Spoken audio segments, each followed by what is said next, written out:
Mais attention, travailler tes coups faibles dans le but d'en faire des coups au niveau de tes coups forts est à la fois illusoire et contre-productif, car cela prendrait trop de temps et cela risquerait de déséquilibrer ton jeu.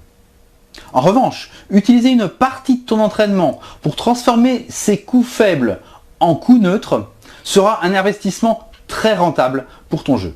Je vais donc passer en revue les 6 coups du tennis et te donner pour chacun d'entre eux les cibles à privilégier pour neutraliser le jeu adverse. Ton objectif doit être ici régularité et précision.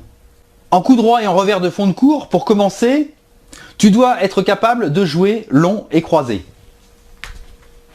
Donc pour ton coup droit, si ton coup droit est faible, ta cible doit être ça.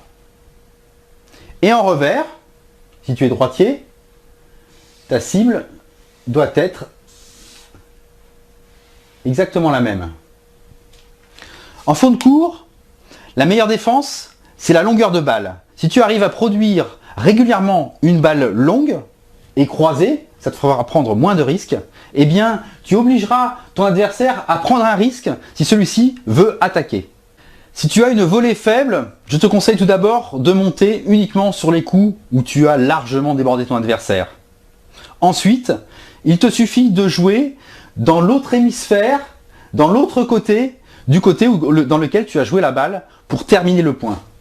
Donc, si tu joues là et que tu montes au filet, tu vas être capable de déposer la balle ici. Et inversement, si tu joues ici et que tu montes au filet, que tu as largement débordé ton adversaire, tu vas être capable de déposer la volée ici. Donc moi, ce que je te conseille, c'est de t'entraîner à viser au niveau de la ligne de service les 2 milieux du court.